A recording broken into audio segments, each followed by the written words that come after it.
आखिरकार दिल्ली पुलिस ने छात्रों पर लाठी चलाने और पैलेट गन के मामले में कुछ आम बातें सामने रख दी है।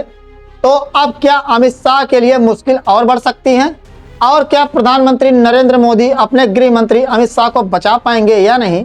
दरअसल एक तरफ दिल्ली पुलिस ने सुप्रीम कोर्ट में बताया कि प्रदर्शनकारियों पर सादे कपड़ों में पुलिसकर्मी तैनात थे और उन्होंने वहां लाठियां भी चलाई थी। वहीं दूसरी तरफ राहुल गांधी पैलेट गन मामले में एफआईआर दर्ज कराने पहुंचे तो दिल्ली पुलिस की तरफ से बताया गया कि ऊपर से आदेश आया था। इसके बाद कांग्रेस जनता पार्टी ने एक बार फिर मोदी सरकार के खिलाफ मोर्चा खोल दिया है और सड़क पर उतरने की बात कह दी है। लेकिन उससे पहले बात करते हैं कि दिल्ली पुलिस के इस बयान से अमित शाह की मुश्किलें कैसे बढ़ सकती हैं। दोस्तों, जब कांग्रेस जनता पार्टी आरोप लगा रही थी कि सादे कपड़ों में पुलिस वालों ने छात्रों पर लाठियां चलाई हैं, तब भाजपा और दिल्ली पुलिस इस पर कुछ साफ नहीं बोल रही थी। लेकिन जब मामला सुप्रीम कोर्ट में पहुंचा तो दिल्ली पुलिस को जवाब देना ही पड़ा। खबरों के अनुसार कॉकरोच प्रोटेस्ट के दौरान सादे कपड़ों में पुलिस कर्मी लाठी लेकर तैनात थे। सुप्रीम कोर्ट में इस बात का खुलासा भी हुआ। एक और खबर में बताया गया कि सीजेपी प्रोटेस्ट में बिना वर्दी के लाठी चलाने वाले कौन थे। इस पर दिल्ली पुलिस ने सुप्रीम कोर्ट को जानकारी भी दी। दिल्ली पुलिस ने बताया कि 20 जुलाई को संसद की ओर मार्च के दौरान कुछ पुलिसकर्मी सादे कपड़ों में भीड़ के बीच तैनात भी थे। पुलिस का कहना है कि इन पुलिसकर्मियों को भीड़ से नियंत्रित करने के लिए वहां लगाया गया था और उनकी पहचान आसानी से ना हो सके, इसलिए उन्होंने वर्दी भी नहीं पहनी थी। लेकिन दोस्तों, सवाल यही है कि अगर पुलिसकर्मी सादे कपड़ों में भीड़ के बीच मौजूद थे तो क्या इससे कांग्रेस जनता पार्टी के पुराने आरोप सही साबित होते हैं।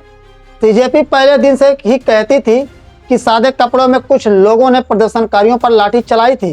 सीजेपी का आरोप भी था कि इनमें कुछ पुलिसकर्मी थे और कुछ लोगों को बाहर से बुलाया भी गया था।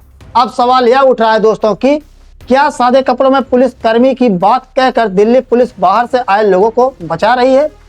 फिलहाल यह देखना होगा कि सुप्रीम कोर्ट ने इस मामले पर आगे क्या होता है और क्या दिल्ली पुलिस और अमित शाह पर सवाल उठते हैं।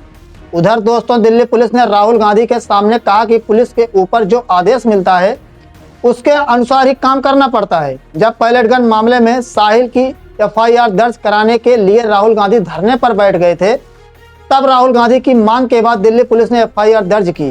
इसी दौरान अंदर से यह बात सामने आई कि ऊपर से आदेश आया था कि पैलेट गन मामले में एफआईआर दर्ज नहीं करनी है। अब सवाल यही है कि जब भाजपा कह रही है कि अमित शाह ने ऐसा कोई आदेश नहीं दिया और पुलिस ने पैलेट गन नहीं चलाई, तो फिर साहिल की शिकायत पर एफआईआर दर्ज करने में इतनी परेशानी क्यों हो रही थी। आखिर वह कौन है जो ऊपर से आदेश दे रहा था। जब राहुल गांधी एफआईआर दर्ज कराने की मांग को लेकर धरने पर बैठ गए, तब रविशंकर प्रसाद से लेकर जेपी नड्डा तक प्रेस कॉन्फ्रेंस करते हुए दिखाई दिए। जब दिल्ली पुलिस बिना आदेश के एफआईआर दर्ज नहीं कर सकती तो फिर छात्रों पर लाठियां कैसे चलाई जा सकती हैं। जाहिर है कि छात्रों पर लाठियां, आंसू गैस और पैलेट गन चलने के जो आरोप लगाए जा रहे हैं उनकी जिम्मेदारी को लेकर सरकार से सवाल पूछे जा रहे हैं। एक तरफ दिल्ली पुलिस के बयान के बाद मामला गर्म है तो वहीं दूसरी तरफ कांग्रेस जनता पार्टी कह रही है कि मोदी सरकार ने उनके साथ बहुत बड़ा धोखा भी कर दिया। सीजेपी का कहना है कि प्रोटेस्ट खत्म करने के लिए जेपी नड्डा ने 25 जुलाई को उनसे जो वादा किया था अभी तक वह पूरा भी नहीं हुआ। सीजेपी ने कहा कि अगर सरकार ने जल्द अपना वादा पूरा नहीं किया तो देश में फिर से आंदोलन करना पड़ेगा। वैसे ही सीजेपी लगातार कहती आ रही कि आंदोलन अभी खत्म नहीं हुआ है। जिस तरह से सीजेपी ने पूरे देश में स्कूल ठीक करो अभियान शुरू किया है, उससे साफ है दोस्तों कि कांग्रेस जनता पार्टी आगे तैयारी कर रही है। सीजेपी की चेतावनी दी है कि अगर सरकार ने अपने वादे पूरे नहीं किए तो देश में एक बार फिर से शांतिपूर्ण प्रदर्शन शुरू कर दिया जाएगा। जंतर मंतर पर जिस तरह से आंदोलन हुआ था उसे रोकने के लिए सरकार की तरफ से पूरी कोशिश की गई थी, लेकिन आखिरकार सरकार को छात्रों के सामने झुकना ही पड़ा। इसीलिए सीजेपी ने एक बार फिर चेतावनी दे दी है कि अगर सरकार नहीं चाहती कि वही हालात दोबारा पैदा हो तो छात्रों से किए गए वादे जल्दी पूरे किए जाएं। इसके साथ ही सीजेपी ने सुप्रीम कोर्ट की सुनवाई का भी जिक्र किया। सीजेपी की कानूनी टीम और नेताओं के अनुसार 18 अगस्त को सुप्रीम कोर्ट में हुई सुनवाई के दौरान अदालत ने केंद्र सरकार से 3 बार छात्रों और प्रदर्शनकारियों के खिलाफ दर्ज एफआईआर की पूरी सूची मांगी थी। सीजेपी का कहना है कि सुप्रीम कोर्ट अपने विशेष अधिकारों का इस्तेमाल करके इन मामलों को खत्म करना चाहता था, लेकिन सीजेपी के अनुसार अदालत के बार बार पूछने पर बावजूद मोदी सरकार सही तरीके से पूरी सूची देने को तैयार नहीं हुई। एक तरफ सुप्रीम कोर्ट में सरकार की तरफ से पूरी जानकारी नहीं दी गई, तो वहीं दूसरी तरफ सीजेपी ने मोदी सरकार के खिलाफ बैठक भी कर ली। साथ ही अपने कार्यकर्ताओं को फिर से सड़क पर उतरने के लिए तैयारी में रहने की सलाह दे दी है। यानी दोस्तों, भले ही मोदी सरकार अमित शाह को बचाने की कोशिश कर रही हो, लेकिन अब सवाल लगातार उठ रहे हैं। अमित शाह ने सीजेपी के मुद्दे पर सीधे कुछ नहीं कहा। बात करने की बारी आई तो जेपी नड्डा को आगे किया गया। संसद में जवाब देने की बारी आई तो अमित शाह संसद से गायब हो गए।